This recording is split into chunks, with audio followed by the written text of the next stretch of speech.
Ini janji Allah, bukan janjinya seorang mukhlason, tidak. Ini janjinya Allah. Barang siapa yang menginginkan untuk bertemu Allah di makom makrifat, Allah pasti akan memberikan waktu itu akan terjadi. Kapan itu? Yang tahu cuman Allah. Cukup kita melaksanakan uzlah dengan zikir yang dibimbing oleh guru kita. Udah, urusan kapan-kapannya itu urusan Allah. Yang jelas takmir masjid iki nyun sewu tidak akan pernah mengizinkan sampai masuk di dalam masjid manakala kedua sandal Anda tidak engkau lepas. Ini kalau sandal sudah kau lepas baru diperbolehkan untuk masuk, Mas. Aku tanya, "Lana apa sandal sampean coplok?" Jawabannya cuma satu, karena ini tempat suci. Surat Toha ya menceritakan tentang masalah proses kejadian beliau Nabiullah Musa alaihissalam ketika uzlah di Gunung Turusina. Musa, lepaskanlah kedua sandal kau bilwadil muqaddasi tua, sebab kau sudah sampai pada lembah yang kami sucikan. At-Tua namanya. Artinya apa, Pak? Jenengan kali kula niki ning ati ono sandal loro. Apa? Syirik jali, syirik khafi. Apa? Iman di dalam hati kita, mengimani selain Allah yang bisa mendatangkan manfaat, yang bisa mendatangkan mudarat. Iki kajian tasawuf loh, bukan syariat.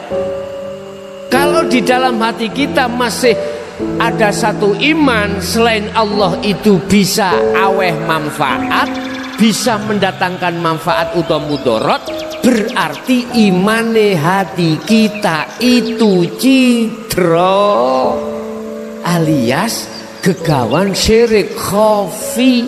Nggak bisa. Allah tidak mengizinkan hambanya untuk bertemu Allah manakala di dalam ruhaniyah kita masih ada penyakit itu tadi. Faham ya?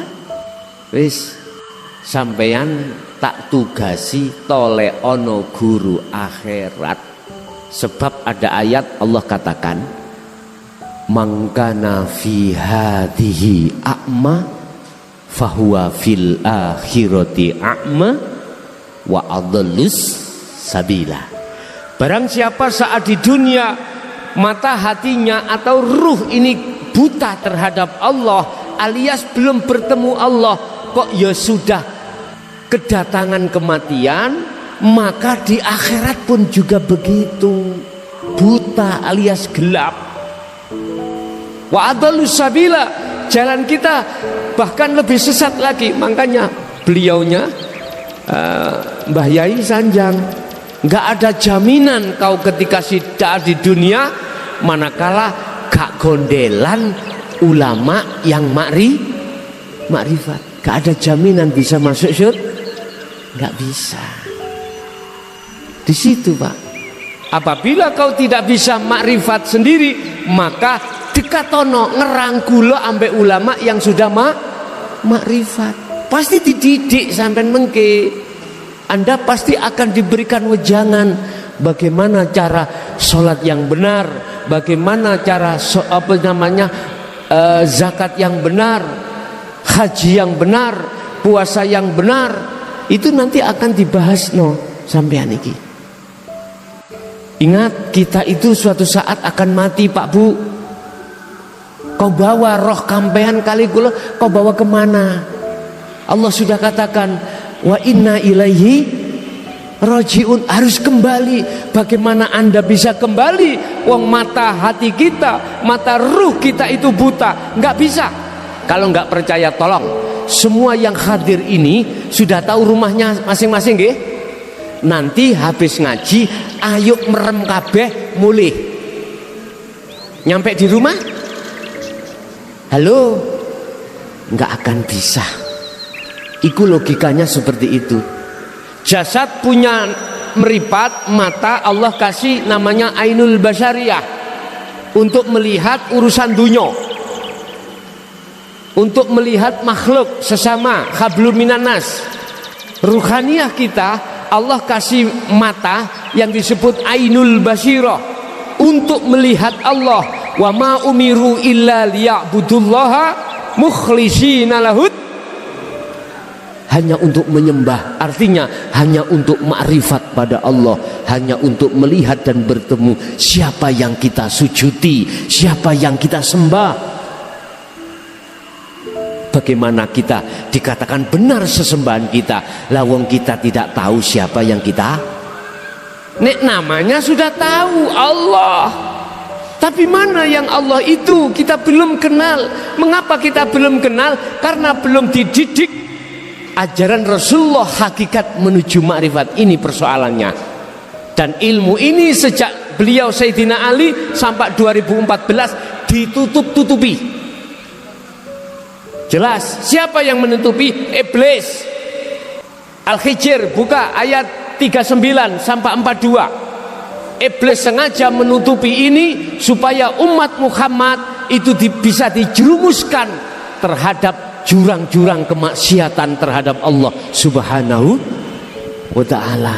Illa ibadaka, kecuali hambamu satu ya Allah yang tidak bisa kami jerumuskan.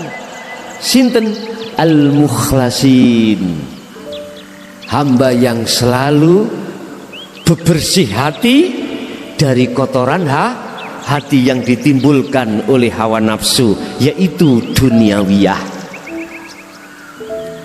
Karena apa beliau bisa seperti itu? Karena beliau sudah memegang tali Allah. Apa tali Allah itu? Itulah adzikru bisiril asror. Al-Baqarah ayat 256. Talinya Allah. Al-Baqarah 256. Allah katakan, la ikraha fiddin qad tabayyana rusdu minal ghayy wa may yakfur bit-taghuti wa yu'min billah faqad istamsaka bil urwatil wuthqa lam fisama laha. Pegang teguh taliku ini. Sementara yang memegang teguh tali ini adalah para ulama-ulama arifun, ulama yang sudah makrifat pada Allah.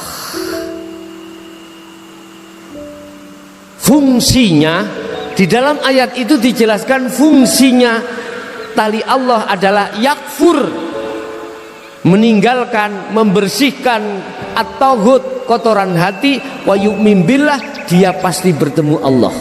Ternyata yang bisa membersihkan kotoran hati, kita kembali kepada bab masalah zikir, itulah adzikru bisiril asror.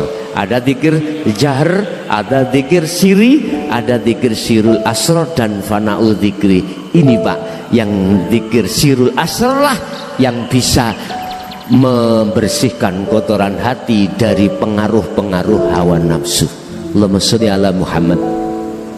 Bapak Ibu, kalau ini sudah Anda pegang, maka jalankanlah khalwat lan uzlah. Dengan begitu jenengan pasti akan dibimbing Allah langsung untuk bisa bertemu Allah. Ingat pesan saya, jenengan pun sedo dhisik, empun mati dhisik, nek gak ruh panjenengan meripati iku wis bebas dari hijab lan tutupe ati. Atau janganlah kau mati dulu sebelum kau sudah makrifat pada Allah. S2, siapa yang menghantarkan jenengan pada Allah? Kalau mata hati kita buta, nggak ada. Kalau jasad sih tetangga, dari tanah kembali ke tanah. Kalau rohaniah dari Allah harus kembali ke Allah. Bagaimana kita bisa kembali kepada Allah? Lawang kita itu tidak tahu jalan karena butanya hati kita. Nyun sewu, kalau kita bicara tentang mata hati yang buta, itu mayoritas, Pak. Mudah kita melihat mata hati yang buta itu, mudah sekali. Lihat sholatnya aja, sholatnya khusyuk apa enggak, sholatnya sudah makrifat pada Allah apa enggak. Kata Rasulullah, sallu kama ra'aitumuni usolli. Kita enggak usah bicara aktivitas di luar sholat, dalam sholatnya aja. Bertemukah dia ketika sholat pada Allah? Makrifatkah dia sholatnya pada Allah? Ataukah sebaliknya, hati ini teringat pada selain Allah? Cara melihat di situ, Pak. Barang siapa yang nilai sholatnya bagus, maka lainnya juga bagus. Sebaliknya, barang siapa nilai sholatnya jelek, maka lainnya juga jelek.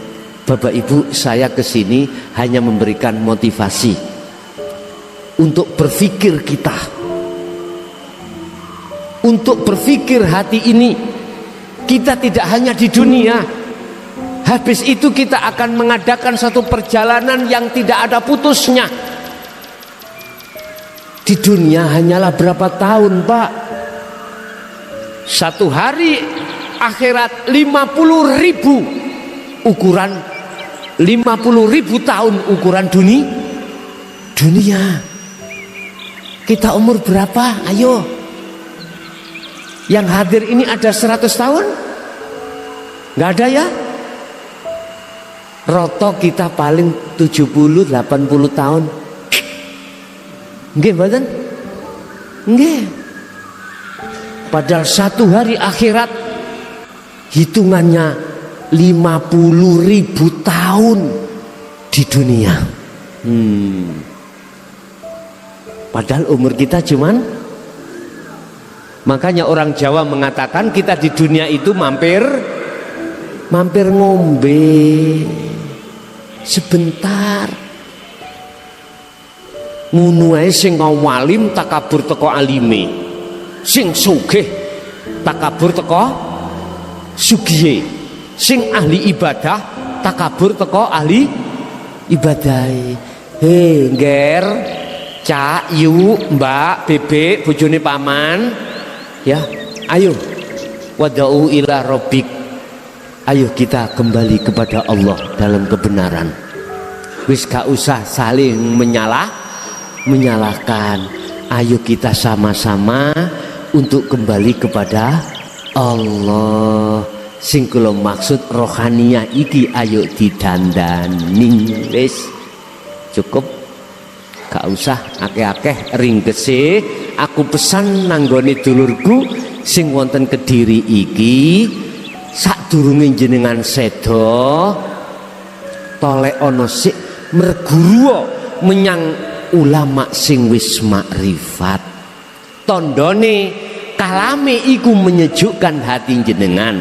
Loro, kalame mesti ngajak ruh sampean iku kembali nang Gusti Allah. Yang terakhir, aku pesen ojo sedo dhisik gak nek jenengan dereng makrifat dateng Gusti Allah. Saiki gak apa-apa salate durung khusyuk, terusno engko sambil sampean kali kula iki ndoleki ngelmune ya apa carane salat iku iso khusyuk. Mengapa Rasulullah dipanggil Allah lewat surat Al-Isra untuk mengadakan proses perjalanan Isra Mi'raj dari Masjidil Haram ke Masjidil Aqsa? Proses Isra dari masjid ke masjid itu proses syariat, ya, proses syariat.